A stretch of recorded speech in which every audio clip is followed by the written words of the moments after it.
Hey Pip, glad you're here. Today I want to wrap up this idea of the lead arm lock, and let me go here so I can show you that, get you that right area. I'll depart. So that lead arm lock is right here, and you can see that ball bat bending, right? We're looking at that ball bat bending. So we're talking about absorption of the ball and this lead arm lock. Okay, this straight line here, which I obviously cannot draw a straight line. So, but relatively, this is a pretty good line, but we do see the bat absorbing some of the energy. Okay, this is being on time, and we're losing energy. So a lot of times you'll hear me talk about being 100% on time with 100% efficiency. And I mentioned earlier, we talked about the idea of 100 units, creating some type of 100 units being the goal, that we'll never really get to 100 units, and we won't get there because we've got this bat absorption, okay? There's some sound energy, there's some heat energy, there's energy is going to get displaced at some places, okay? It's going to get displaced here at this arm a little bit, which is still a stronger position for this upper arm. There's a slight bend at the waist here, right? Good. This is a beautiful turn. It's a great swing, in all honesty. However, what I want to let you know is that at the end of the day, we're just never going to be 100, 100, 100. We're going to try for that, and ideally we can get to 93, 94. Okay, so again, I want to go over this idea of the lead arm lock and timing, using our right nows as we get into this. We've already talked about getting into our setup, what our first move is going to look like, and now we're starting to talk about the timing of hitting baseballs and such. So with that, let me see here. Let me pull up some other video here, and I took the opportunity here to use. I think I had Fernando Tatis coming up. I think there's Babe Ruth. There's Cobb. There's Ronald Acuna, and there might be a couple others in here too. So I just wanted you to know. Stay tuned, and let's go take a look, and let's see if we're doing hands inside the ball, barrel inside the ball, and lead arm lock. Okay, so let's go take a look at that. Okay, so here we have Tatis. This is in game, and let's see if we can get going. And I'll just stop him when he gets to there. He's into a stride. He's got front foot plant, and all of a sudden, I want to know, what does this look like? Okay, we're now working on a lead arm lock. Okay, this is Tatis showing a lead arm lock. And at this point, my belief is, depending on if he's early, on time, or late, it's going to describe what's going to happen to this lead arm. So if he's early, we'll probably see this arm stay, and he might even bend here forward at the waist, towards us, coming towards us, right, coming this way. If not, what we'll do, if he's late, we'll see these elbows and hands suck back into his body as he gets into the swing here. Okay, so let me remove all these items, and let's progress Mr. Tatis.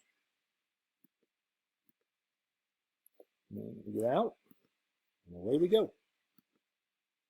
So now, as he turns, notice he held bat gap. I would argue barrel is definitely inside the ball. Barrel is inside the ball here. He has the great stack again. Here's the stack that we talk about. Hands over hip, driving through the knee. Not necessarily the greatest line that I could draw, but there's a good stack. Barrel's definitely inside the ball at this point. Okay.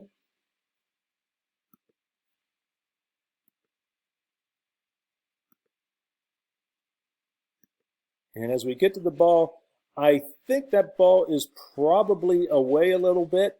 Okay, he does a nice job of holding on here. He's lost a little bit of the lock, not a lot of it, but I think that's probably over the outer third. Obviously, I don't see the plate, but I'm just looking at where the catcher's glove is and how he's holding out backhand on that knee to that side. Okay, so he's leaning on that side. So it sort of says to me that he's a little bit on the outside corner. Okay, that's Fernando Tatis. In game, lead arm lock. Okay, and so here we have a fellow that I think we all know. This is Babe Ruth. And let's take a look at the Babe. Okay, let's see. I think I got him here in slow motion. Come on. Here we go. This is the babe. We're going in slow motion. Okay, at this point, and I know it's a little blurry, I've gone past just a little bit. But here's the babe at lockout again. Okay, again, he's in a turn. He's in a turn as well. Not using hands. That ball's on the inside in my estimation. And I'm going to say why I think that ball's on the inside. Let me go back just a little bit. And I'm going to watch the lead arm suck in just a little bit. If you have some nice a nice monitor here, you will see that this lead arm is bent up a little bit. Ball's probably in. Inside is the rule of the day at that time. Okay? But we saw him lead with the lead arm lock.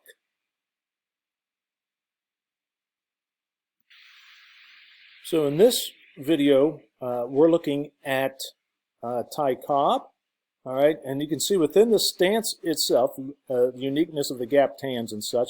But look, that lead arm is already into a locked position. Okay, we already have some awareness of it. There it is again, and once again, if you see my cursor, hands over the hip, over this back knee. So these reoccurring themes keep coming up with these individuals. Okay, not necessarily the best swing, but hey, it's Cobb, and I think we'll give him some grace on that one. In a little more modern, here's Ronald Acuna. Here's Ronald Acuna, and once again, we're looking at a straight lead arm lock right here. Straight lead arm lock. Let's see how Ronald goes about making this happen. Okay, again, my belief is slightly inside. Okay. Not bad. He's just about to full extension here, but he's not quite there. But nonetheless, we saw that lead arm lock. So that swing is sitting in the subconscious, right? All our lives, we keep telling ourselves that we're going to hit with the barrel of the bat, that we're hitting, we want to hit the ball with the barrel of the bat. So in the subconscious act here, we're pulling the barrel to the ball. Okay, ideally, we would stay in that stronger state. We would stay in that 100-100 ability. Okay, so the idea that I want to go out and necessarily train hands inside the ball that has a lot of mnemonic issues with me, just the way that kids hear what's being said, what's being done. I would, you know, if you're going to do anything, I would say, hey, barrel inside the ball. Let's see if we can find Ronald here again. Let's go back a little bit. So I would say barrel inside the ball.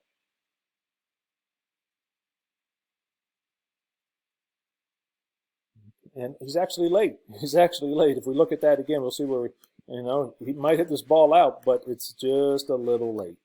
Let me see if we can find out where that was. I don't know if I can get back to him right now. Let's see. I don't think the autoplay is always on. Let's go again. So at this moment, you can see this ball must be outside. We can see it's inside his back hip here. Okay, so this ball probably has some good clout. Looks like he's scissored off here just ever so slightly. But nonetheless, the ball's just a little bit deep, and that's why we see this slight bend here. It's just saying that we're a little late. We're just a little late. Not bad at all. Ideally, we would work towards that lockout, but my feeling is within the course of a season, and especially if we're talking a youth season, and if we get to hit 300 at-bats in a youth season, I would think we might get lead arm lock accomplished maybe 10 times, maybe 12 times. But I'm going to get real close to it a whole bunch of other times. I'm going to be slightly early or slightly late, and it's going to make my body have different looks at different times. And so for me, I think it's easier if we change the game plan than it is for me to physically change my swing. And I hope that is what I'm trying to get through to you. is the idea that it's easier to change a game plan. It's easier to change my right now than it is for me to work on changing swings, hands inside balls, and a whole bunch of other things that, quite frankly, we can't destroy old movement patterns. We can create new movement patterns, but the dominant movement pattern will probably show up under duress. Okay, so I'm not so sure that we want to go down that road of always changing mechanics and always thinking the answer is mechanics. Okay, I hope that helps. Take a look at this one. We'll move on into further more absorption, where we're looking at the lead arm and the body at the ball, and we'll talk about strides as well, as going from the setup down to foot plant. Okay, all those moves. We'll talk about that, because I'm sure we'll have questions on that, and then we'll get into absorption, and we'll start looking at some of the other characteristics. Okay, have a good day.